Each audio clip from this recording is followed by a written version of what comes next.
Yo, we are live, ladies and gentlemen, boys and girls, children over the age of 18. Welcome to episode 31. That's crazy. Episode 31 of the Smack Talk Wrestling Podcast, the NXT Halloween Havoc prediction show. I am joined once again with my amazing co-hosts. We got Angel, aka OK Gaming, the greatest Twitch gaming streamer on the planet. What's going on, my guy? There we go. Now Chief, OTC, what's going on? And then, of course, we got Gonzo, king of the Yu-Gi-Oh! Raising personalities. What's going on, Gonzo? How you doing tonight, bro? Not too bad. It's good to be with everyone tonight. That's right. Yeah, we've been getting a little inconsistent the past couple of weeks, but hopefully we'll get in better. We got some good news for everybody here. We got our WrestleMania tickets for WrestleMania Vegas. Your boys are going to be there. You guys know what's going on. If you guys see us, you guys got tickets, comment below your section if you got the tickets. Otherwise, you'll be competing for that 500 level on Friday release. But we got our tickets. We will be there. So, of course, glad to go with you guys. Hope you guys are just as excited as I am. And let's just get this going. But all right, so let's just focus on the here and now. Episode 31, NXT Halloween Havoc prediction show. If you guys, this is your first time watching, we are just a WWE podcast / live stream. We go live every Wednesday at 9 p.m. Central Standard Time until November 3rd, where we will be changing till Sunday nights. Time to be determined.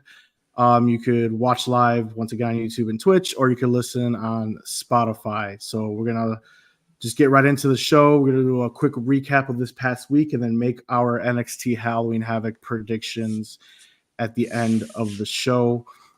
Pretty solid week in wrestling. So SmackDown, not Smack Talk. Recap, we had 2 tag team triple threat number 1 contender qualifying matches where we saw DIY defeat Pretty Deadly and the Street Profits to advance to the finals. And then Motor City Machine Guns, TNA Legends, made their highly anticipated debut and defeated A-Town, Down Under, and Legado del Fantasma to advance to the final. So next week we'll be getting Motor City Machine Guns versus DIY to determine the number 1 contender for the Bloodlines Tag Team Championships. Then we had Lash Legend from NXT defeat Piper Niven, and then Nia Jax and Candice LeRae, who is the first ever women's speed champion, defeat Naomi and Bayley. So not that many matches on this past SmackDown. It was pretty much all about the bloodline on SmackDown.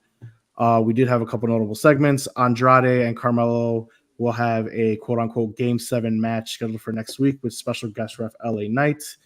Cody Rhodes was promoting the Crown Jewel match as usual with Gunther. Kevin Owens attempts to defend his actions. Randy Orton wants Kevin Owens at Crown Jewel, but the executives won't let him book it. And then, of course, we had a whole bunch of Bloodline.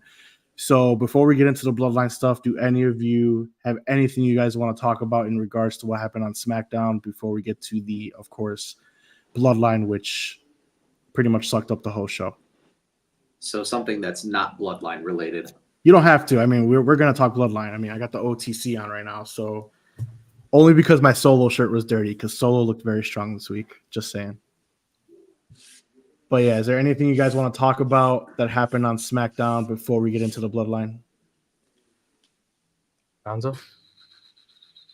Not Bloodline. Just thinking on that real quick then.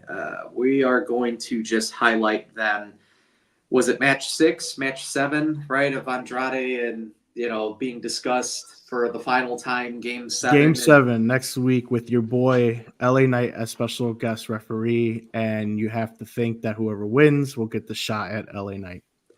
So, I mean, to me, that's a highlight. I know we talked about that in previous shows, but it's here. It's arrived. It's Game 7, and here we go type of thing. LA Knight, again, is looking really good with how he's been performing in ring. So, again, things that are not Bloodline related or Cody Rhodes related, it's hard to not talk about those things because they have such a dominance on the show. But I'll highlight Game 7. Game 7 to me is pretty intriguing. You really don't see that, if at all, right? All too much, and them hyping it up like they are. The way that they're doing it, records involved, how they're actually building it into the story. I know we've had wrestling in the past where you are fed similar matches over and over and over again. but the approach in which, and Mark, you can correct me if I'm wrong, but the approach in which wrestling is taking in WWE world, highlighting 3 wins, 3 losses, game 7. I don't know when the last time maybe WWE really emphasized it in such a way like this. Other promotions, I'm sure, definitely do, but for me, it's actually pretty intriguing. I've not seen that before in WWE world. Honestly, I can't really think of one of that happening in recent memory. Maybe when we were kids, but like I said, the only time that I discussed it a couple weeks ago was just AEW did it more recently. I'm sure it's been done in wrestling. It's just something that I cannot recall. Angel, do you have anything you want to read up? Yeah. I'm sure Kurt Angle and Chris Benoit have done it. Chris Benoit and Kurt Angle? Kurt Angle? Mm-hmm. Possibly. Yeah. But it wasn't consecutively, but right. I'm sure they did too, yeah. I mean, that's good, but you can't say his name. He's not Joe Hendry. I'm going to say that. They said it in the Vince McMahon doc. I'm saying it. Yeah, they did.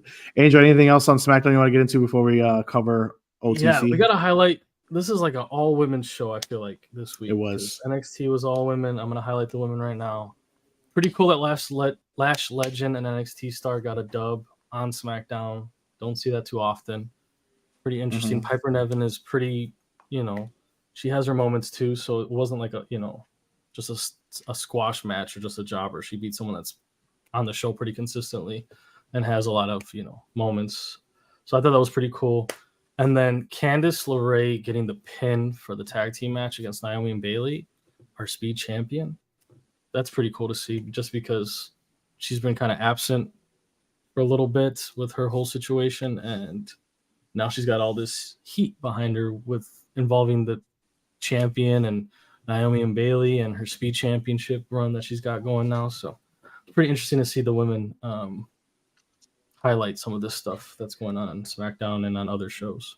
Yeah, I mean, even though she's the speed champion, it's just good to see Candice LeRae finally getting something because she's such an amazing talent. She was amazing in NXT.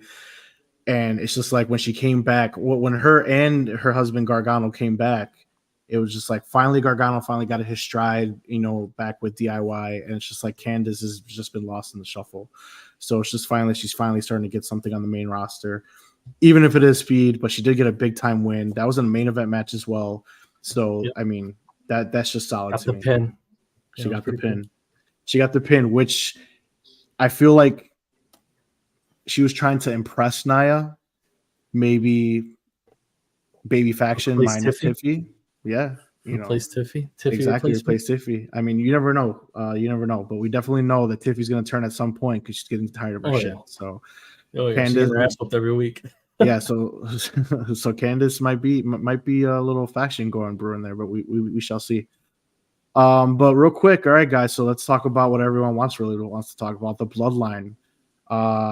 The Bloodline, Roman Reigns, Jimmy, and Jey Uso. So we saw Jey Uso confront Roman in the beginning of the show. Confront Roman and Jimmy in the beginning of the show. Once they arrived, we had the no yeets from Roman. And then he also confronted Solo in ring. Basically told Jacob also to shut the hell up before he slaps him. And then we had a couple teases. Roman was teasing the Wise Man return before he went to acknowledge Solo in the ring. And then the announce team even brought up Sami Zayn with an Usi comment.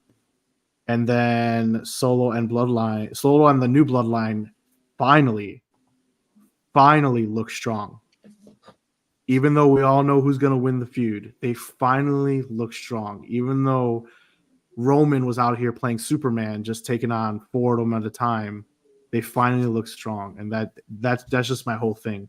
You have to make this believable. You can't make Roman be Thanos and expect me to be interested in a feud. But Solo and his new Bloodline finally look strong. They got the upper hand. He spiked Roman twice. And that's all I've been asking for. What do you guys think of the Bloodline stuff? Isn't it 2 weeks in a row Roman's got his ass kicked at the end of SmackDown and been laying on the ground? Yeah, we just didn't get to talk about it last week. Okay, I just want to make sure my memory wasn't. No, you're good. Yeah. They're finally looking strong. Yeah, he's gotten his ass kicked a couple times now. Yeah, even with Jimmy. Yeah, so 2 weeks ago, because we didn't have the show, but we had the whole, Jimmy, we need help. We saw Jimmy go to Raw, try to get his brother back involved. And then we saw, Jay finally come on SmackDown. Even though he's still having that resisting, he's still big step of him showing up on SmackDown. Gonzo, what do you think of it all? It's been long overdue. I mean, they brought Roman back, crowd pops. He looks very, very, very, very. I mean, he's a giant amongst everybody else, right? When they bring him back. And we've talked about it in such ways where did that really help the development then of Solo? Because you were building Solo. Was this something that deterred that? And here they are, fast forward to where they took some time to get there to really allow Roman to settle back in, allow the crowd to just absorb him, slightly turn him more of the good guy, right? I know that terminology technically isn't used as much anymore, but the ability to put on full display Roman's ego and his arrogance and how that's actually getting in the way of things, you could argue it's leading to these confrontations to where he has not come out on top. And also the delusion that Roman believes that he is still on top. Whatever it was before he lost, before he went away, was still strong and together. And that's not what was told to him. He's being told multiple times now, this is not how it was when you left. We are in shambles. You are a chief with no tribe, if I were to take a direct quote. So I thought that was so powerful. That one line that you just said, that you are a chief with no tribe. Continue.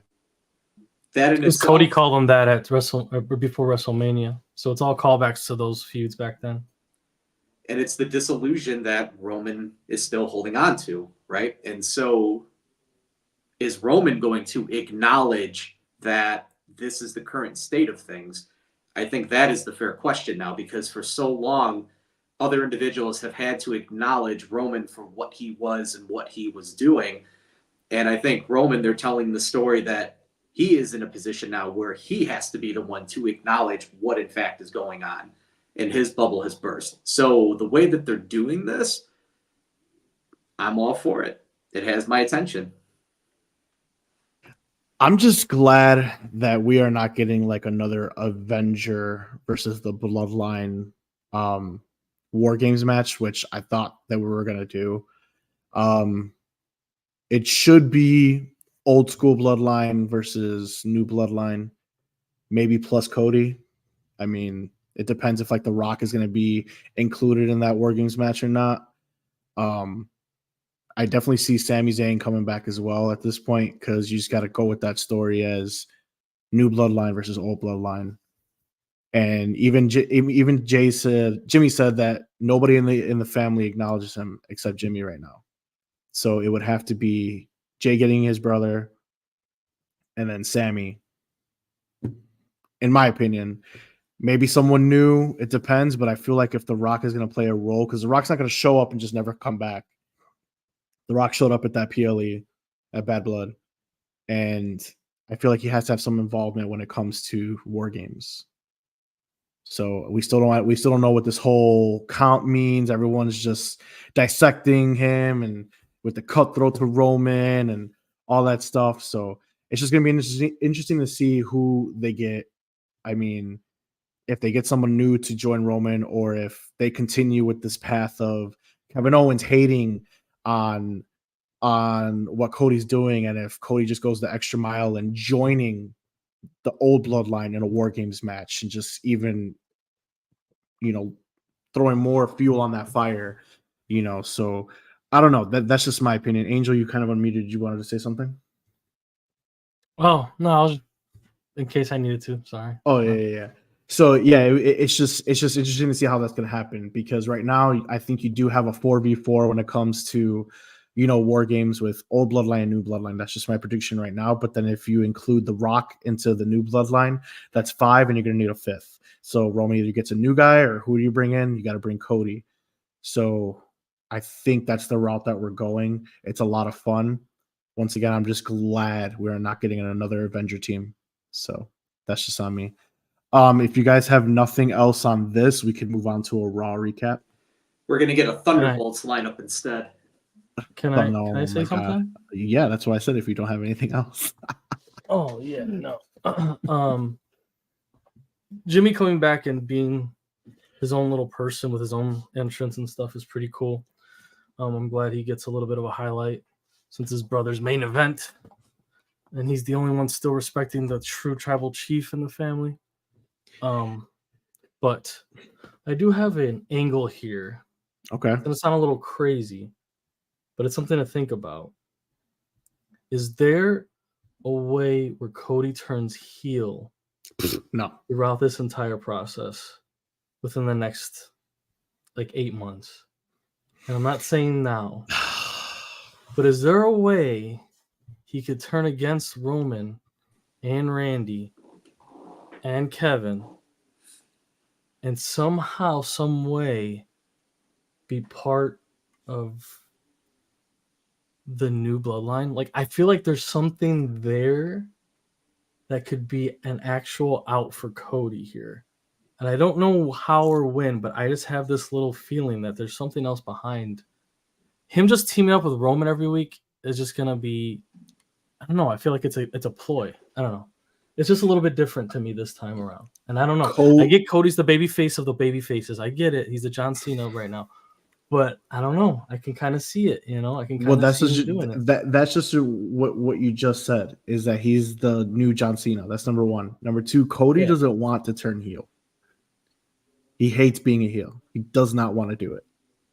So it's very hard for me for them to pitch him. He hates being a joke. I don't think he hates being a heel. I think for him, it has to be the greatest writing of all time. But at this point, it's like, yeah, Roman's a baby face. We've had faces versus faces before, and that's not going to be an issue because at the end of the day, Roman is a face right now, but he's still going to do what's best for Roman and the bloodline once he is back on top. Yeah. So it's like not really I said, a necessity. It's a small percentage chance, and nobody's saying it's a necessity. None of these things are necessities. Yeah. These are just things as shock value and a way if Cody wanted to turn heel in a way that, like, when certain characters turn heel and you didn't expect it coming, like Hulk Hogan joining NWO, right? Like these types of situations that come out and you're like, wait, what the hell just happened? There's a percentage chance that this could happen, is what I'm saying. I don't see it either. If you put a gun to my head, I said no, but I think there's a small chance that there's some way that this could happen. Just saying, the way they're playing it right now, especially with the Kevin and the Randy stuff going on. I don't know. It's very different. I gotta know how Cody's gonna come out of this alive, you know. I feel like if I had to put a percentage he's on playing it, puppeteer. You know, if I had to put a percentage on it, I put 0.0005% that he turns heel in the next 2 years. All right. Okay. All right. I just wanted to bring that up. That's just me. You guys talked about everything else. Cody Rhodes. Joe has a bloodline question. What is your bloodline question? Gonzo, you were saying that, Cody Rhodes? Yeah. As she types that, what I was going to say is throughout the last several months, we have been seeing moments where Cody Rhodes has blurred the lines of doing questionable acts. I go directly back to AJ Styles versus Cody Rhodes. Cody Rhodes has the steel stairs, and he is about to end the match with bludgeoning him to death with that.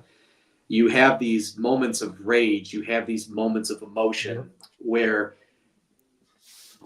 if the individual is going to do these specific acts, hit me with the chair, hit me with the stairs, put me through a table, it's warranted because something had led up to that moment where it had happened to him, or he was in the process of disarming someone, which then led to him using it in that moment. There have been breadcrumbs along the way that have been the chair at variable. At Bad Blood. There's been a lot of questionable moments that I will say where could it be possible that he could turn heel? Again, if we're just staying with the premise of good guys versus bad guys and not making this overcomplicated, what you might see is a return of individuals that are going to blur the lines and have a certain presentation of attitude and character. Because if he wants to be taken seriously, he was made a fool of when The Rock came back. If they really wanted to lean into that storytelling, and prior to that with Stardust and the one the Cody Rhodes with the mask. I forget his name, where he had like the broken face, the dashing Cody Rhodes, right? So all of these moments where he wasn't taken seriously, this could be something as they build into Revenge another tour. character. He won't even have to call it a revenge tour. It's just you're going to acknowledge the fact that I am not this ridiculous champion that was only a one-trick pony and that was immediately summoned by the millions in order to get his shot. Let me put on full display to you what you all have just misconceived for so long. And this is something that has just been sitting with me. And I have been questioning and entertaining that idea as to a possibility of what we may see. I mean, that's all. Yeah, That's all I was trying to say. Of course, It's possible, you know. There's ways it could happen. It's That's all we're saying. It's I think it's just, higher than 0.0005, but you know, for me it is. For me it is. Just only because of how obviously the WWE is changing, all right? But only because of how the WWE operates, you always have to have that Superman. You know what I mean? And it's like, who will be that Superman? does that. Roman? Yep. Roman, at the end of the day, his character is not, oh my God, thank you, fans. I love you, fans. I do it for you guys. His character has now and always been, even when he was a Shield member, is I'm going to do what's best for myself or my team or my family. That's just what it is. It's never going to be like, I did it for you guys. I did it for The Rock. You know, all this crap. It's just not going to happen. And you don't have a John Cena, quote unquote, John Cena character that's not Cody right now. It's Roman, but Roman's a different sense of a face. It's hard for me to explain. He's not the guy who's going to go out here and kiss babies and all this stuff. You know what I'm saying? Like that's the Cody Rhodes, and it's like, who do you have that? If Cody's just not doing it, who's doing it?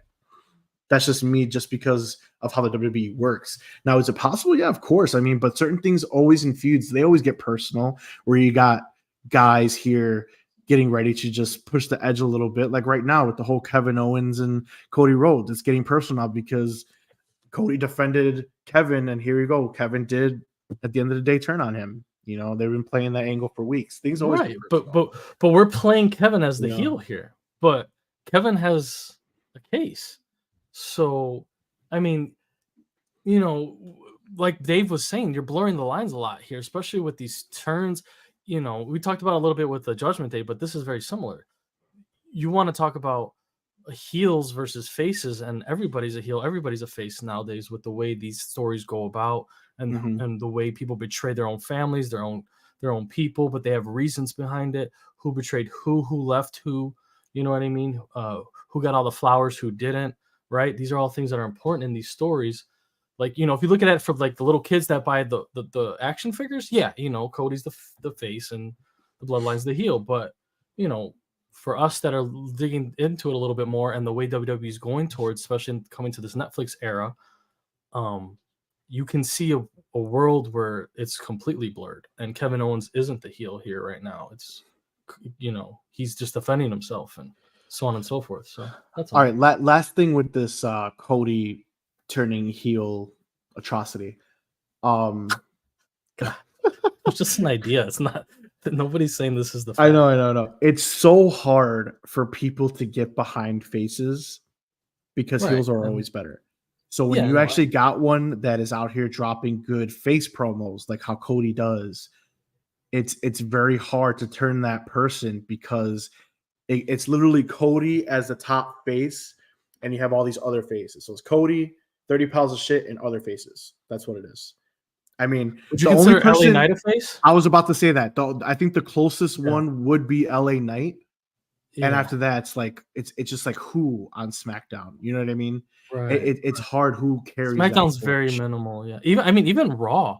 If you look at the Raw's title picture, it's almost. I mean, do you consider Punk a face? I mean, I guess. Yes. Yeah, but Punk is that mold, like I said, with Roman Reigns. Anti-hero face. Exactly. At the end of the day, they're gonna do what's best for himself. Okay. All right. Good. All right, let's get back to Jill's question so we can move on. We spent a lot of time on that. Bloodline. She asks, there's talk of Zilla Fatu, Jacob's brother, coming. Word on the street is that he will come and be on Roman's side. They've been teasing that, as well as another guy named Hikuleo, which is another Bloodline member, for months, basically since WrestleMania. I could see it happening. I mean, they even do the acknowledge when they're coming out to their indie shows if you ever watch them. But currently, Zilla Fatu is Hog Wrestling's world champion, so he would have to drop that title, which obviously it could just happen at any time. And I honestly, I haven't really heard anything on Hikuleo right now. I heard that he was signed with WWE and then he wasn't signed with WWE, so I don't really know. Definitely a possibility, but if it's gonna happen, it's gotta happen soon. November's right around the corner. November is, Survivor Series, so we shall see. But I mean, I definitely see The Rock and Cody over these guys as of right now, but I could definitely be wrong. All right, so moving on, we'll do a quick Raw recap. So we had another tag team tournament. We had the New Day defeat AOP to advance. We had LWO, specifically Rey Mysterio and Dragon Lee, defeating American Made to advance, which is kind of a shocker to me. The New Day and LWO and the War Raiders will face off next week in a triple threat tag team match to determine the number one contender, and they will face the Judgment Day. Then we had Raquel Rodriguez and Liv Morgan with Daddy Dom defeating Damage Control by DQ due to metaphor from NXT's involvement. And then Braun Breaker defeats Jey Uso to become the two-time Intercontinental Champion due to the Bloodline involvement. And then notable segments, we had Gonzo's boys, the Wyatt Six finally make their new targets known. Xavier Woods continues his slow heel turn. Rhea Ripley once again attacks the Judgment Day. That was post-match of the Raquel and Liv match.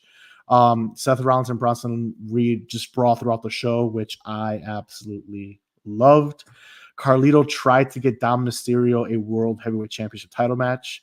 Damian Priest wants back in that picture.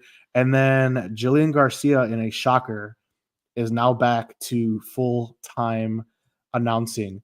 Angel, anything from Raw you want to highlight or talk about that caught your eye? We're gonna talk about Braun and Jay a lot, I'm sure. I guess me just calling that the Wyatt Six were gonna attack the Final Testament, called it, is what it is. You did. It's pretty obvious to me. I knew that was coming. Glad they're back. We'll see what happens. I know we discussed how they're using them and how we're kind of disappointed and underwhelmed, but hopefully it gets better from here for everyone involved in that story, including The Miz. All those people need, all those superstars need more action, more writing behind them, and we want to see them more as in stories and good stories. So hopefully all of them involved can help each other out here with this story, including Xavier Woods now too. And Seth Rollins versus Bronson Reed, who would have thought that would be a cool, interesting story, but here we are, and now it is, and I'm excited for that. And Carlito trying to get the title match for Dom was weird, but it was funny at the same time. And now he's under fire. Now he's under fire backstage. Okay, if you want to talk about that, yeah. If you want to talk about that, when he first did it, I was like, they're Japanese. I'm like, am I like? I thought no, he got me. I was like, wait, they're Chinese. I'm like, could have swore they're Japanese. Like, what the hell is he talking about? Yeah, and then I realized he plays a dumbass on the show, so like that's part of his character. And even EO, said that they know that that's his character, that they're not worried about it. So I don't think it's a big deal. I get that we're. I don't think it's a big deal either. But it's a big deal now. I hope Carlito's fine. World. Yeah, but he's playing a character, just like Vince McMahon used to play a crazy character, even though he was really him in real life. Mm-hmm. These people play characters when they're on the camera. He's playing a character, so I don't think it's a big deal. But whatever. That's it. Gonzo, anything you want to talk about from Raw? Let's take a moment and acknowledge that Samantha Urban is now gone. No longer will I have my wonderful announcer and all the amazing calls that she has. Instead, I'm rewarded with a former vet who choked on her opening lines to start off. And so she was nervous, Gons. Give her a break. She was. She's overrated as fuck. For people that don't know who she is, my wife watched and she's like, "Who is this? They're awful." Okay. They botched her. Can I defend her for a moment? I'm not. Can I defend her for a moment though? You had your chance to speak. But I have to defend her really quick.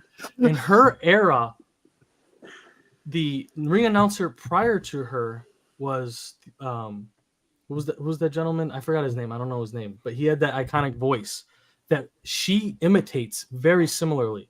She comes from a different time, and she was that she's still using that same Who are you talking about? Howard Finkel? stuff. No, he's talking about the guy that would do the rated R superstar. Oh, That I have guy. no idea. That's the dude that's No. around during the same time with Lillian Garcia. No. I'm talking about when like Undertaker would come out and stuff. Finkel. I'm talking about that era. Howard Finkel Yeah, it's Finkel. Was it him? with the bow tie. Yeah. And he would be like, "Coming to the ring." Yeah, Yeah. that's Howard Finkel. He You said- just he said imitated his rated R damn voice. superstar? You just imitated. He said rated R superstar. I don't remember that. Okay, my fault. Yeah, I'm talking about Finkel. Finkel does not do the rated Yeah, R she superstar. copies exactly his same style. So that's what worked for her. I agree with you though. It doesn't work right now. It just doesn't, especially with Samantha and the other ring announcers from NXT and SmackDown. It's a different era, and they do a better job of connecting with this era. So I will say that that's not her fault that WWE hired her though. They fucked up, I think. I thought she was always overrated. Sorry, go ahead. I just wanted a moment for Samantha Irvin. So, it's one of those things where, like Finkel, this was a ring announcer that I 100% got behind. The way that she was able just to match emotion with various characters. And then also, like, Chelsea Green is a good example. The whole Chelsea Green, she brought that back to life. But was able to give it, I can't do it like her. I'm not going to try and pretend. So she gave it her own twist with various things. And again, that's her voice I associate with various moments in wrestling history, in addition to the also on-screen characters that we also see as they come down to the ring. So this, again, to me, is a pretty big deal. Like, there are certain eras and announcers that go hand in hand with wrestling. I really liked her. I know that there are others out there in the wrestling community that weren't really the greatest fans of Samantha Irvin. I just wanted, again, just to acknowledge that, because it was a total shocker to me, as far as to the reasons why they're unknown, and hopefully they stay unknown. I would rather not know. If it was a personal decision for her to step away because of various things, it doesn't need to be made known public. Let that be your own personal business, and then so be it. That's just what it is. So that in itself was a big shocker to me. I was rather upset with that. And then the Wyatt Six, I'm just excited to back. Doesn't matter. Again, it could be a total stink fest, but with the level of elevation that potentially can happen for others involved, specifically the Final Atonement or whatever the hell it is that they're called these days. Final Testament. Yeah, them. They have been suffocating and drowning for a very long time. And just the fact of the star level that has already been bestowed to the Wyatt Six, have they earned it? That's a fair question. But just the level of interest that fans already have given the faction because of the lore, okay, that in itself can help elevate. And the last thing I will say is rest in peace to Paul Ellering. He took a mandible claw, saved the Miz, and he legitimately died on the show. What was that? That was so awkward. That was amazing. He was doing the whole thing. That man's pushing 70, and then he went lifeless and died. I love it. It's beautiful. Rest in peace. All right. So Jillian Garcia is overrated. Always has been, always will be. Do you miss Samantha, Mark? No, I like Samantha. Okay. So just to make Gonzo rest easy, Ricochet made a post and said, everyone calm down. She's not going to AEW. She wants to do her singing career. So he literally said, calm down, Marks. She's not going to AEW. So she literally left for her own personal, goals, and it is what it is. So that's what that is. I did want to highlight the Wyatt Six for a second versus the Final Testament, not Atonement. This is not Game of Thrones. So the Final Testament is a faction that, as Gonzo so eloquently put, is been trash. That's just what it is. They have not been able to do anything up until recently. Now, with the whole Miz turn and the possible Xavier Woods turn, due to them, it's cool. We could see how it's going to happen. I'm not bought in yet. And honestly, I'm not really bought in with the Wyatt Six either. So hopefully they could both bring the best out of each other. But I'm just a little sour with the Wyatt Six because they had such an epic debut. And with the stalking of the Chad Gable, we did not get that blow off between Gable and Howdy. And I felt as though that has still remained open. Gable still sometimes says, oh, I moved on from this, stop bringing it up. Hopefully leaving it open where we'll still get that blow off eventually. I don't know. I think it needs to happen though. But I just don't want to enter the same deal because we're going into tag team matches. I need to see Howdy be the clear-cut leader, and I need him to face the leader of the Final Testament. And I say leader of the Final Testament because they are so boring to me. I can't remember his name. So Karrion Kross. There we go. So I remember his wife's name though. So Scarlett. So that's all I'm gonna say. So out of all the girls in WWE, Scarlett's your favorite. So. Dude, Scarlett, man, give her more TV time. Her and Lola, TV time all day. Lola gets plenty, dude. Don't worry about that. But that's all I'm saying. It's like hopefully these two struggling factions, and I say, and this is my opinion that they're struggling, is because the Wyatt Six are falling into the Wyatt family hype of all this build up, and then our payoff is just falls flat. So hopefully these two factions can bring it out to each other, and we'll see where it goes from there.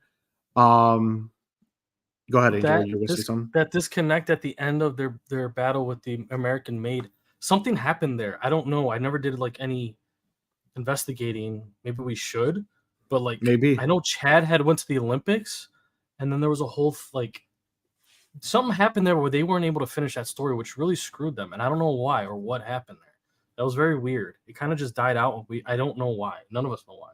So I feel like it could be their fault, or there could be something else that kind of happened to them that kind of screwed them over. But maybe Paul was just like, you guys aren't cutting it. Like, we don't want you on the show for a little while. Like, go figure something else out. We don't know. But for me, it was just a regression. Like I said, this is just me. I know everyone loves the whole barcodes and try to solve shit, but I just felt like since we never got that blow off, and then we started getting barcodes and we started getting glitches during segments again, to me that was a regression. But yeah, at the same time, I understand it. So I'm kind of conflicted when it comes to it, because it's basically teasing like how Angel's calling it. Oh, they're going after Testament, or who they're going after, and it gets people talking. But at the same time, it's just like, you were here, you already debuted. You can't top how you debuted before. You can't do that. So I just want to see them more, but I want to see their feuds end. And I want the legitimate blow-offs, and that's all I'm asking. It doesn't even have to be some crazy shit, but I just want to make sure that we have a clear-cut end to a story and a purpose to their story, and not just constant, riddles and all this stuff that's going on. I need an ending point for them with their feuds. That's all I'm asking. And lastly, from Raw, I do want to highlight is the Seth Rollins Braun Breaker feud. I'm not going to go into it at all. I am going to go into it, not at all. I'm not going to go into it like crazy. All I'm saying is kudos to WWE. This is how you make a star. Because 3 months ago, no one gave a fuck about Bronson Reed, and now all of a sudden it's like, okay, how many tsunamis am I going to get tonight? You called him. How is he going to do it? How is he going to do it? You know what I'm saying? So what did he say? You call Bronson Reed Braun Breaker. Oh, they're both the same. They're all named Bronze. They built them the same. One is literally rocking. They built them the same. They built them the same. They built them the same. I love it. Are you guys cool with Braun Breaker winning the title? I am, by the way. But are you guys cool with that? We didn't talk about that at all. We'll get in a second. That's next. Yeah. So this is how you make a star. And Seth Rollins, in my opinion, has to lose to Bronson Reed. Gonzo. He has to lose. We'll see how Punk is going to be the cause for that loss. Ooh, okay. I like it. But that's just my opinion. So what Angel asked, he said, are we okay with Braun Breaker regaining the championship so quickly? I'm once again conflicted. I like it because we didn't necessarily need, a long run again. You know what I mean? Because we had Gunther for 600 and something crazy days, and that's fine. However, I just feel bad for Jay. Yeah, Jay, I always get confused. I just feel bad because once again, I feel like the bloodline is just above all else, and he finally got to that peak moment of his career. Not peak, but that might be a bad word because he might, ascend higher. But he got into such a high moment in his career. Yeah, there you go. Thus far, he got into such a good moment in his career finally as a solo wrestler.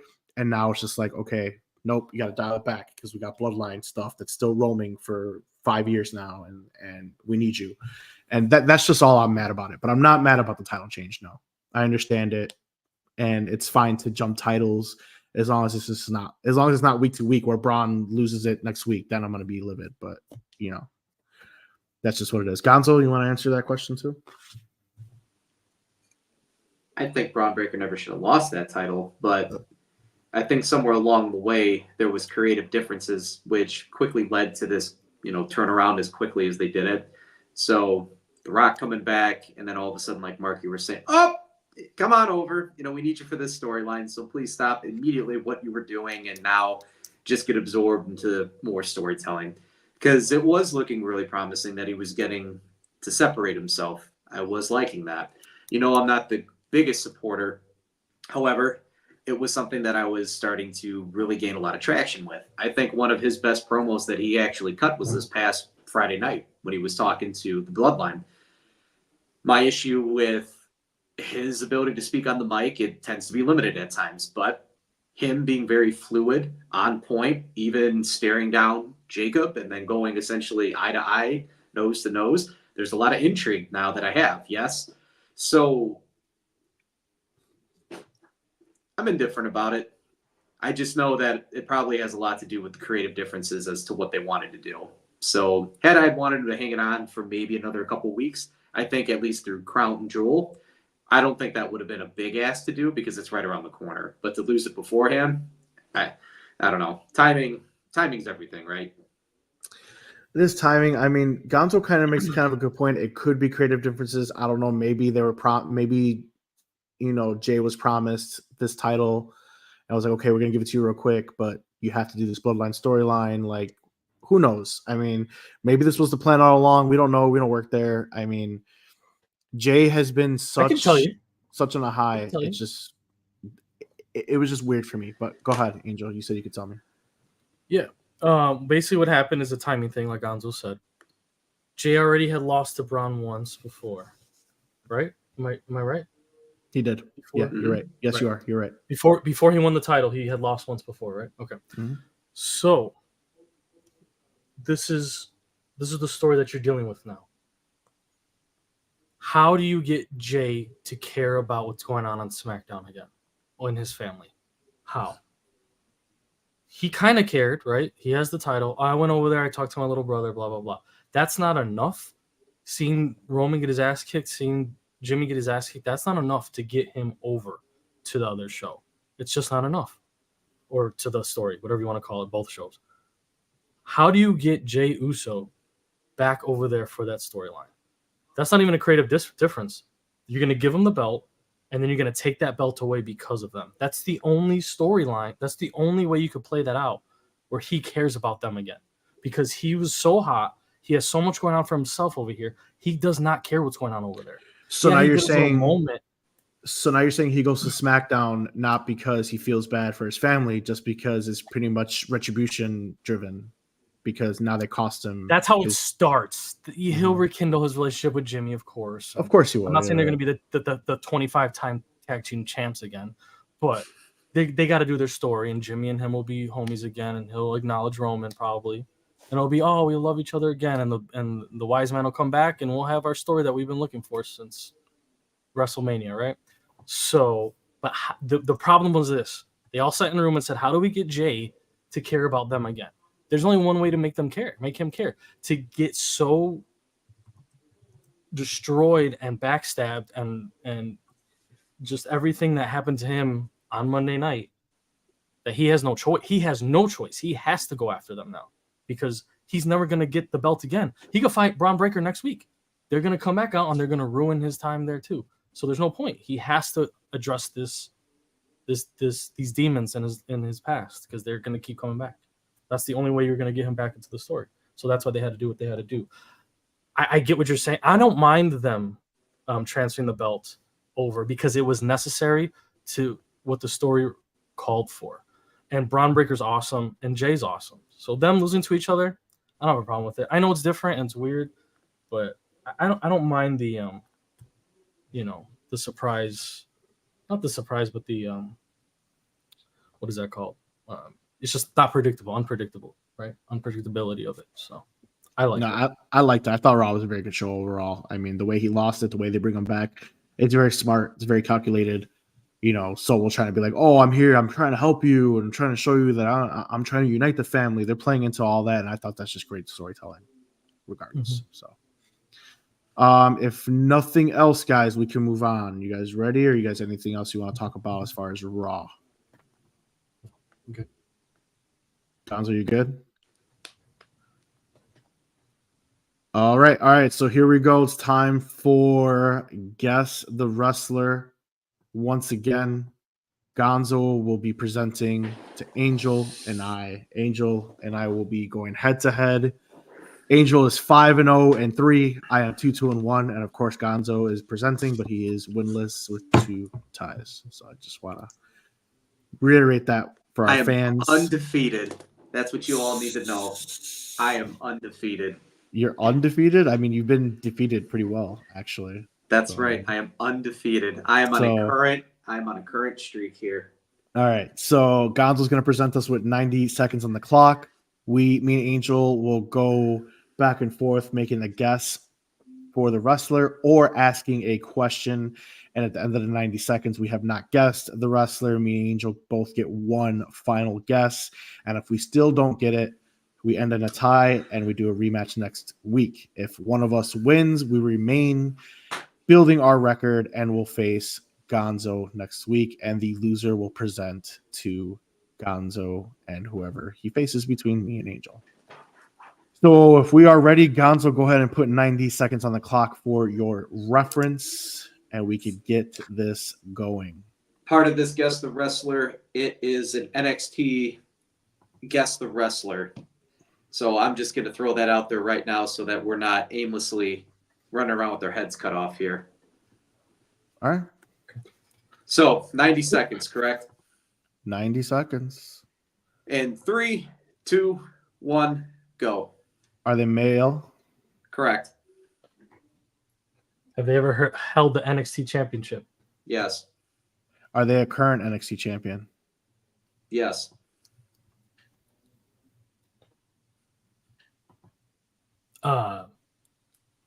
Is it Trick Williams?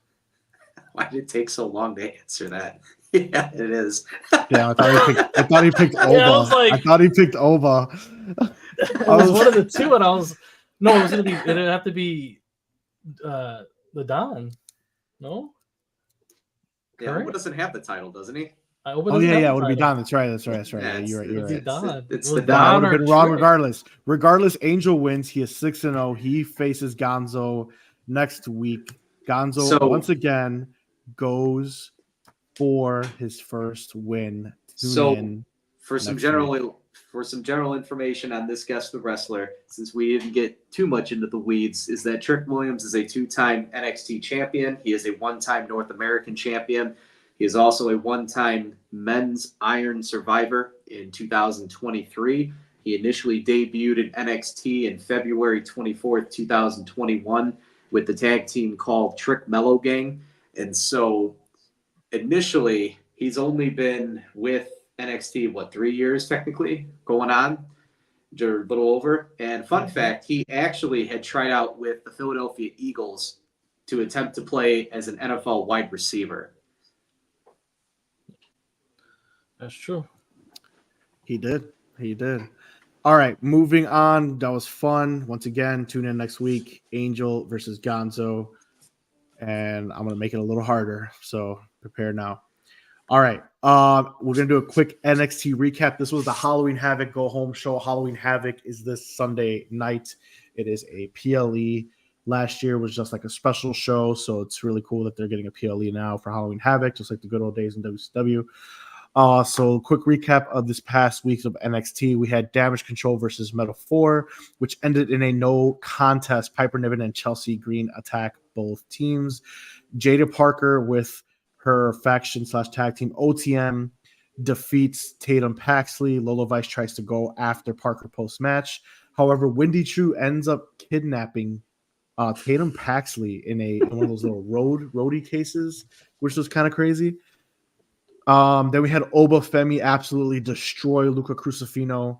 Attacks Luca and Stacks post match. D'Angelo tries to save them. However, Oba zip ties D'Angelo on a ring post, which took forever to do, which is kind of annoying.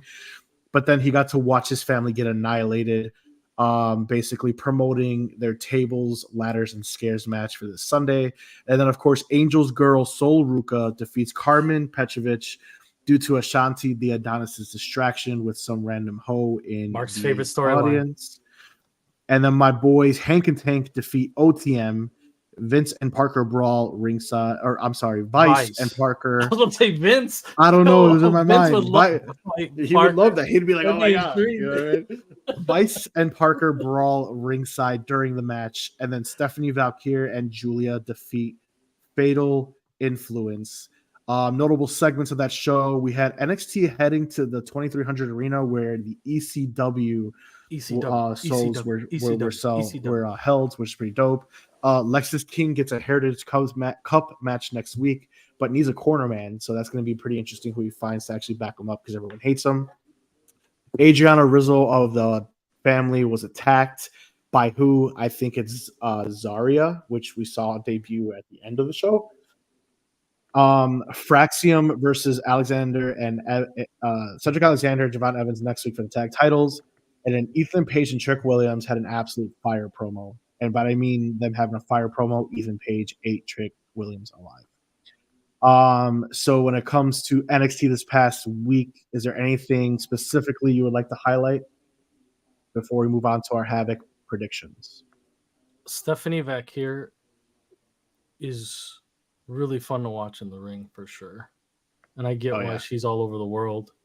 Because when she's in the ring, it's like a different level. She's pretty good. So she's very good. She's very good. I seen her in AEW one time. She had her one and done where she dropped the title to Mercedes Moné, if you guys know who that is. Sasha. There you go. Sasha Banks. And then that one match that I've seen her do that I actually got to watch, that I didn't have to YouTube, it was phenomenal. And AEW went after her, and she said hell no, because she had this lined up. And obviously she probably made the right choice, but damn, she is sick. Angel, do you have anything else you want to highlight from NXT? Oh, no, it was cool. It was mostly there was a lot of female matches. You don't want to highlight your girl Sol Ruka, bro? I am. I'm talking about the women's division. Like, can you chill? There's so many to talk about. Like, what the hell? Sol Ruka had a fun match. Ashani the Adonis is your favorite part. We're getting roses to girls in the stands and distracted Carmen. I just don't get that whole thing. I just don't get that whole thing, man. Like, dude, that's a Vince McMahon storyline right there. Like, that's straight up, dude. Like, it's just like I'm like, dude, I don't care about this segment, man. Like, what are we gonna do? I didn't even know they had a match. I guess they fought at that gym session they showed. Yeah, and they're like, we have a match now. Like, well, they're fighting each other. They were homies. Like, what the hell? Yeah. That's why she was like, oh, you're gonna see later. I'm gonna show you later. Yeah, I was like, what's she talking about? And Hank and Tank was a fun match too. I like that match. I love Hank and Tank, dude. They are my favorite tag team on NXT right now, dude. Hank and Tank's amazing. That was it. Gonzo, anything you want to highlight before we make our NXT Halloween Havoc predictions? Nothing at all. All right, for me, it is the Ethan Page and Trick Williams promo. I thought Ethan Page cooked Trick Williams, showing his experience in the ring, and I liked how he highlighted what he had to go through and what Trick and all these new guys coming up got. I thought that was fantastic. You know, Ethan Page is a 17-year pro. He's finally in the WWE. He was a former TNA World Champion. He was in AEW, and of course, I keep saying it, I will die and smile. AEW fucked up and let him go. But basically saying that everything that Trick and everyone else is getting, he never got. There was never a performance center that he got to work, someone that he got to work with legends. He had to do it all himself, and I thought that was just absolutely fire. He absolutely destroyed Trick on the mic. Trick was definitely stumbling in that promo, in my opinion. But Trick still, got some shots in there. But I thought the promo was fire. And I think that was in what Chase likes to say, a teachable moment for Trick Williams, in my opinion. Yeah, I will. Can I concur with you and just say that Ethan looked really good, speaking, and his back and forth. I think Trick did okay. I don't think he got demolished, but I mean, Ethan was talking way more, had way more to say, and Trick was kind of just bouncing things back and just saying, "I'll be ready." And he had a couple little comebacks here and there, but Ethan, I mean, he's like CM Punk. He just loves to talk, so he's gonna outshine anybody he on the cooked them, mic in my down opinion. there. Yeah. Russell Lulz, thanks for joining, man. All right, so like I said, I guess you guys don't have anything else you want to say. So let's just get right into our main event of the evening.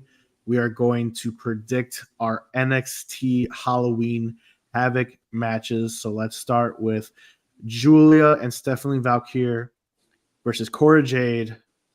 Excuse me, Cora Jade and Roxanne Perez. Gonzo, who wins? It's Pop Rocks and Cora Jade. Pop Rocks and Cora Jade.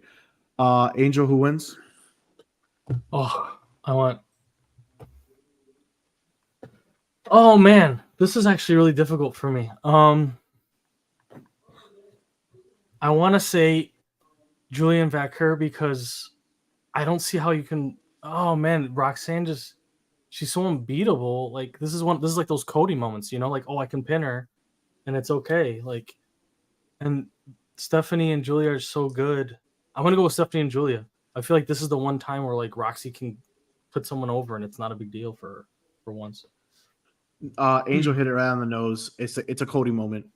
Stephanie and Julia are going to win this match, and basically, I think this is the one time Roxy gets pinned, and whichever one of those two pin is going to be her next challenger. So I've never seen Roxy pinned since I've started watching the show the past year. I've never seen her pinned.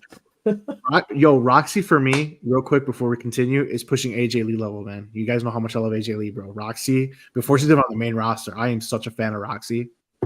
She's unbelievable. She's absolutely unbelievable. So moving on to the next match, I don't have a visual. What do you call it? A visual for. I couldn't find one, but it's Ridge Holland versus Andre Chase of Chase University in an ambulance match. Angel, who wins? Ambulance match. One, I think this is pretty cool. Two, I got Andre Chase because Ridge Holland looks unbeatable for like a month now, and like Andre's got his ass destroyed last time we saw him, so I feel like it's just part of the way the ocean moves. It's gonna come back. Gonzo, ambulance match, the U. All right, that's a sweep for all of us. Chase U wins. Chase is gonna play the hero. Angel may have hit it on the nose. Ridge Holland has been dominating, so I think it's gonna be a collective effort because Ridge Holland is so unbeatable. How you win that match is you throw him into the ambulance and you have to lock the door. And there's no way hit him with the semi. Yeah, there's no way Chase is gonna lock that door with how freaking a behemoth looking this guy looks like. So it's just not gonna happen. All right. Next match, we have the women's NXT North American Championship. Kaylani Jordan will face one member of Fatal Influence, where she does not know. This is so weird. This is so weird. She does not know who she faces until the day of Halloween Havoc, and her special match is also a spinner's choice. So we will not know this type of match or her opponent until they come out. So, Gonzo, who wins and who does she face? It's Jordan that's winning. I mean, stipulation matches like this to provide intrigue and trios and the whole spin wheel thing. Can you show me the graphic again? I just need to see. Let's see here. You got your girl Fallon Henley, JC Jane, and the woman that doesn't wrestle. We're going to do the woman that doesn't wrestle. Why not? I don't know her name. But Yasmin Nix is her name. Yasmin Nix. Yasmin. We're going to pick Yasmin She's Nix. the best looking one of that Fatal Influence. Well, I watch for the wrestling, so. What better way than to debut a wrestler than at a significant pay-per-view with a title shot that she probably doesn't deserve? She fought in Chicago. But given the stipulation of whatever match gets selected, this could be an opportunity to be technically on the challenger side because there's not really a lot of quote-unquote, I guess you could say if we're doing storytelling-wise, there's not a lot of film on that person. So technically that person would have the upper hand for Yasmin. Okay. Angel? This is so weird. I don't even know what the hell's going on with this story. It's very weird. They had poor Roxy having to do promos with this group with Kalani and them, and it was just weird. I don't know. I guess if it's one of the actual 3 that are part of the group now, it's Kalani. If there's like some surprise member that's joining all of a sudden, then who knows? But if it's one of those 3, then yeah, Kalani. All right, I think Kalani faces JC Jane. JC Jane was in Toxic JC Attraction. Yeah. So JC Jane was in Toxic Attraction. She was designated to tag team duties when she was with it. That was Mandy Rose. I forgot the other girl's name, JC Jane. But it seems as though she's like the clear-cut leader of Fatal Influence. So I think she's the one who gets it. And I think she actually dethrones Kalani Jordan. I think Kalani has everything stacked up against her. She's had a couple good defenses. I think she drops it in a match that she could just be absolutely overwhelmed in. So we're going JC Jane, new champion. Next match, we have the men's North American Championship. We got Tony D'Angelo defending against Oba Femi in a tables, ladders, and scares match. Gonzo, who wins?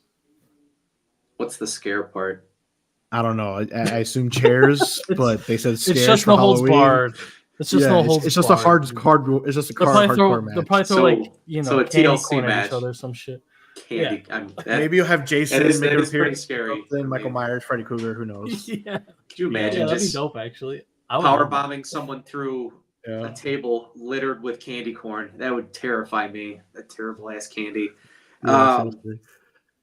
Do I dare say that Obafemi regains his title? Since we're Up to going you. on this theme, as how quickly, right, people have been able to obtain and lose it. I mean, what's the overall record for the family? Oba has when it one comes- loss, and they're 1-1 against each other. You know what? We'll go with D'Angelo. I don't want to dethrone him so quickly. All right, Angel, who wins? This is super easy. It's Tony. Oba's losing because he has to go after Trick because Trick is going to be Ethan because Ethan's getting called up to WWE to go to SmackDown. So, Gonzo, if you could just copy and paste everything Angel just said, that's my answer. Exactly what I was going to say. On to the final match. We got Trick Williams versus Ethan Page, my boy. Me and Angel already got our answer. So, Gonzo, who wins that main event match? Well, I guess that I'm just going to jump on the bandwagon here and say, what you guys just said. So, I mean, that wasn't even fun. Didn't even get a chance to really talk about that. Sorry. Trick Williams has to be put over. They're 1-1 against each other. Ethan Page, like I said earlier, is a 17-year vet. He's already been teasing the main roster. Him losing and then going after something else on NXT for me is just kind of a downgrade right now. You've seen what he can do. You've seen the tease feuds between CM Punk. You've seen what he does on the mic. Put him on SmackDown where they need stars and let him cook against Cody Rhodes, who he also has a rapport with. That's just me. All right, guys. That concludes our hold on, we got a comment, excuse me. This is for indie shows. I'll give you a quick highlight for the indie show, but we're not gonna spend too much time. I did not watch Lunacy. I will watch it later. Nick Nemeth versus Matt Riddle on Devil's Night. Nick Nemeth is gonna annihilate Matt Riddle. You heard it here first. Oh, Matt Riddle's back wrestling? Yeah, they're MLW. Cocaine Riddle himself. Oh, wow. Yeah, so Matt Riddle's MLW. Nick Nemeth is what the hell? TNA, Jesus Christ. So it's just one of those shows because they do other bookings. But yeah, so once again, thanks for joining the show, Russell Lutz. This is normally just a WWE show. We don't really highlight the indies or anything like that from here. But I do that on my social media, so go ahead and follow. We can have more conversations about the indie scene. Once again, guys, with that being said, that concludes our Halloween Havoc predictions. Before we close out, Angel or Gonzo, do either of you have any final thoughts on anything you want to talk about, anything we didn't talk about, anything you want to bring to light? We'll let Angel go first. Oh, okay. Yes. Thank you for For speed, I don't know if we said this last week or not. I probably didn't watch it, but Sheamus did beat Vinci. I didn't watch it, so I'm sure it was dog crap. And then today was the much anticipated Braun Breaker versus Cruz del Toro. Braun Breaker's debut in the speed tournament, and he beat him in 1 minute. Didn't even need the full 3. So is Braun Breaker about to be double champion? He's gonna face Sheamus in the next round. Oh and my then god! Next week we have Dragon Lee versus Tavion Heights. So yeah, there you go. That's it. Yo, I like Tavion Heights though. I'm just saying, from No Quarter Crutch Crew, that guy's a beast. Just saying. I like Tavion Heights too. Yeah. So, So I Gonzo, guess do you have anything? who's stopping Braun Breaker in this tournament though? It's got to be a dirty. It's got to be a dirty win. If you guys care. I mean, that's honestly what my final thought's going to be right now. Is that it's Sheamus next week, and then the other side of the tournament is Lee and Heights, Tozawa, and Riley Osborne. Oh, Tozawa's winning the whole thing. No, right here. You ready? You ready? This is what's going to happen. You're going to hate this. Sheamus is quote unquote a credible opponent. Sheamus will beat him clean, and then he will come. He will come on Monday Night Raw because we're both on Raw. And be like, I beat you, and I want my shot at the Intercontinental Championship, the championship I never won before. He's gonna jump ship. God, that'd be terrible. That's what it's gonna be. You heard it here first. You heard it here first. Gonzo, do you have any final thoughts before we close out, sir? That was my final thought. Is just how do you put Braun Breaker in that tournament, and what are you potentially going to do? So thank you all for providing your insights on that. My final thought is about the women this week. This week in the WWE, they were very well booked. The matches were fire. However, I do want to specifically not highlight, but talk about the women's tag team championships. Everyone knows I love tag team wrestling.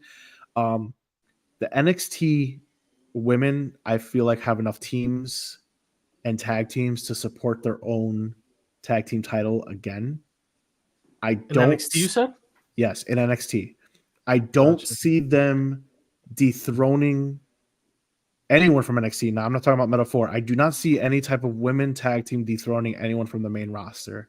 And I feel as though that's going to kind of hurt them, in my opinion. So I think we might have to give them their own tag team championship. Angel, you had something to say on that. You can't. I know you can't because it ruins. No, you have to flip it on its head. The main roster does not have the tag teams. They don't. To contend for their titles. You're right. That's why this NXT has to move up and make this interesting, because the main roster doesn't have enough for their title. A million percent agreed. A million percent agreed. There's no way, not right now. Maybe once the main roster has this group moved up a little bit, or I don't know, they do something else to get some more great women's division talent in that tag team for the main roster. There's no way they could bring, if they were to bring a title right now to NXT for that division for the women, the women's division up there right now, while these two have it, Bianca and Jade. No. Oh no, I agree. I'm just saying, for booking purposes, if a main roster tag team loses to NXT, it just looks bad. I get it. I get what you're saying. I know what you're saying exactly, but I get why they're doing it, because they don't have the teams. They don't have the teams. And they don't have the teams. They just Agreed. don't. They're kind of stuck. Yeah. But so the next draft needs to be highly NXT tag team women to bring. Oh yeah. There's a lot of women in NXT, and they're all really good and talented. They could be calling up half that roster if they want to be honest. Yeah. So let's see, one more comment. You could work there, Mark. Yeah, I wish. So yeah, that's it. All right, guys. So that's gonna conclude our show. Make sure you guys tune in next week where we talk about the Halloween Havoc Fallout. So before we close out, Angel, what do you got going on? Where can we find you? On all social medias, and then streaming on Kick and Twitch at @A_OK Gaming. Find me there. Playing 2K, playing Siege, playing Yugi's or whatever the hell I'm streaming whenever I stream. But yep, find me all on those. There you go. Gonzo, what do you got going on? Where can we find you? As far as where you can find me social media wise, it's going to be Instagram. I'm usually on there mostly, and then TikTok, where it's going to be the raising_personalities for both of those. And then as far as X goes, it's actually going to be the David_MA_LCPC. Usually the X is mostly associated with me just retweeting things associated with PLEs, wrestling wise, or if some like significant events do occur. As far as Dragon Ball Sparking Zero, This is definitely something I have to just give my life to, because when I put several hours into it, and I've been bodied by grade 8 Vegeta, like most of everybody in the universe right now. Took me a while to beat him. I faced him about 6 times, I think, before I even beat him the first time. Then I figured out I had to beat him in a different timeline to get the ending I wanted, so I was even more pissed off. So yeah, I mean, that's something I'm going to lose myself here in shortly. But aside from that, for my professional career, I am a licensed clinical counselor here in the state of Illinois. So I do a lot of behavioral health and addiction, individual, family, and couples counseling. And so that's usually what I'm doing when I'm not hanging out with everyone here. So if you guys have questions or concerns about various things, I definitely can provide some feedback depending as to what types of questions that you're presenting. And so please feel free to reach out, and I'll try to be as supportive and share as much information as I can. All right. And as far as for me, guys, pro_wrestling_Kingpin on all social media. I'll be very active for NXT Halloween Havoc on X. So join the conversation with me there. If not, like I said, follow me on all social media. I post wrestling card pack opening. I got a couple good hits coming. So go ahead and comment on those. And once again, join us every Wednesday. Starting November 3rd, though, it will be every Sunday night for the SmackTalk Wrestling Podcast, or listen on Spotify. So until then, acknowledge your tribal chief, and we out. The real one.